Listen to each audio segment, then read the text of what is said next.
Scary story/urban legend thread? Here's one that happened to me a few months back. I want to stress that you can literally Google this incident if you want proof, although the articles I've been reading have been highly sanitized, which is part of the reason I am posting this. Be me. South African. Going on a trip to Botswana. My sister is marrying a guy who's a game ranger and I'm going on this trip to spend time with the dude and get to know him. I'm supposed to be the best man at the wedding even though we barely know each other. I arrive after a really long drive. Spend first day drinking and driving dirt bikes around, generally having a great time. Next day, sister's fiancé suggests we go driving around the outskirts of the Okavango Delta, in an attempt to see some wildlife. I agree. We go driving around and manage to spot some giraffes, leopard, hippos and some different birds. Really fun but insanely fucking hot. No elephants spotted, this comes up later. Eventually we head back to the place we're staying at each night. We start to cook and drink. Sister's fiancé, I'll just call him John, gets a call as the sun's going down. I notice how weirded out he is by what he's being told on the phone. He hangs up but definitely seems freaked out as we eat dinner. I ask what's up but John just dismisses it. Says it's nothing serious. After dinner we start drinking more and more. John starts ranting about his boss. That's who was on the phone. Says they found some dead elephants and he wants John to go check it out.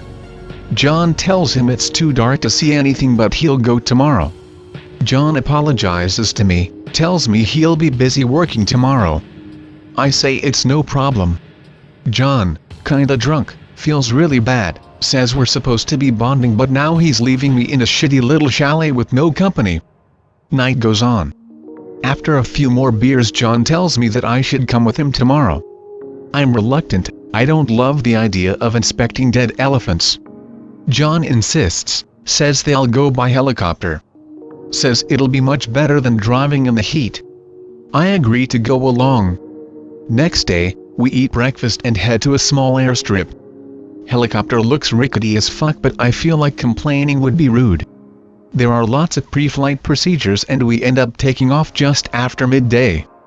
We fly around for about an hour. Able to search a huge amount of area really quickly. There's me, John, another ranger, a dude who I think was a ranger in training and the pilot. John and other ranger have tranq rifles ready in case they need to inspect a live elephant up close. Finally spot something. About 3 elephants lying in the sun. We land a few meters away and hop out. The stench is horrible. Flies are everywhere. The corpses are half rotten and half eaten. I think it's weird that 3 elephants are dead together but not too shocking beyond that. John and others are discussing something. Conversations seem pretty intense. I try to join the conversation so I don't seem like the silent autist of the group lurking in the background. So I'm guessing some poacher shot them, huh? Everyone looks at me and they all seem annoyed. I think they were pissed that John invited a normie who didn't know shit along with them. Eventually John says, doesn't seem like poachers, the elephants still have their tusks. I hadn't thought of that and now I felt like a dumbass. They keep inspecting the bodies and both rangers seemed really interested in one of the smaller ones. It was lying on its side but its face was pointed at an odd angle towards the ground like it had been trying to stick its head in the ground. Finally the other ranger suggests we keep looking to see if there are any others. We get back up into the air and fly around for about another hour. Ranger seems really troubled but we see nothing. We land and they have another conversation about what to do next while I just sit awkwardly in the helicopter with my feet hanging out. We have some lunch and John informs me that we're gonna do one more search before heading back as we only have fuel for about another hour. We were flying back and forth so we were only about 45 minutes from the airstrip. Before we finish eating I overhear the ranger tell John that the smaller elephant really seemed like it had a broken neck. I blurt out, how the fuck does that happen? Ranger just glares at me and keeps eating.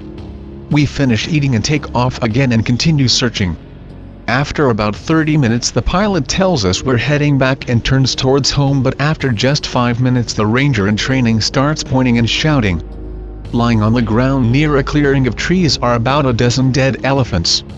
The sun's going down and the shadows from their corpses are easy to see stretching along the ground. We land nearby and make our way over. Smell is even worse than last time and the bodies are ruined. I'm not much of a nature lover, so I don't know exactly what animals can do to other animals. Even so, I could tell some bodies had been picked at by scavengers. Their stomachs were torn open and intestines spewed out everywhere. Again, all the tusks were present. I asked John if maybe somebody had shot at them just for the fuck of it. He says probably not. To kill this many you'd need a helicopter to fire from above, and when that happens, like when they're trained, they form a circle around the younger ones, but these bodies were all spread out over a distance of 1 kilometer or 2, like they had been running away in a full-on panic. He then pointed out the state of some of the other bodies. A couple had feet and legs missing, which may be possible after being chewed on for a few days, but I can imagine why some lions and hyenas would go for the legs and feet first while leaving the stomach untouched. After some inspecting, we all ended up standing around the body of a smaller elephant, maybe a teenager, who was missing its head. I don't mean its skin and flesh had been picked off by birds and wild dogs, I mean its head, neck and right shoulder were gone, like they had been pulled off. Also, while this body was smaller, it was still probably a couple tons and twice the height of a human. I actually wondered if someone had magically fed this thing a stick of dynamite or something. At this point John and the other ranger are swearing and ranting about how fucked this all is, but I think the rest of us all knew that they were using anger to cover up their growing confusion and worry. After I let them vent a little, I ask what we do now. The other ranger snaps at me and says we're gonna go home and try figure out how to explain this to the Department of Environmental Affairs. We all start to head back to the helicopter when the ranger in training says, "What about the hole?" We all turn and look at him and John says, "What hole?" The ranger in training starts leading us towards a small hill while saying, "I thought you all saw it when we flew overhead."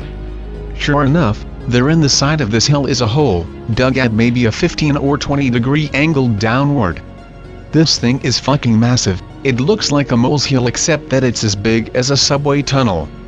I ask John what I'm looking at, still thinking that this is some natural phenomena I've never heard about, but he just mumbles that he has no idea. Finally the pilot asks if we're going in. What the fuck, Pepe.jpg? What did this man just say?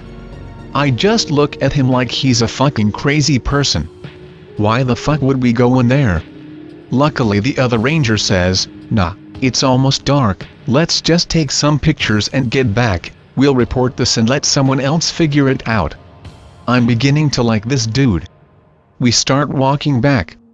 The pilot and I take our time checking the bodies some more because the other three are taking pictures and there's no hurry. Although I did feel really creeped out, I didn't say anything.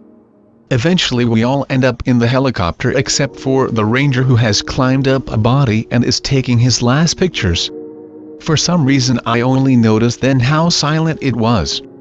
No animals except flies, which I thought was weird considering how much raw meat was present. As the ranger jumps off the body and starts heading back, we all hear a massive grating noise. Sounded like something huge was shifting against the sand. I immediately assume one of the elephants is still alive and is trying to stand up.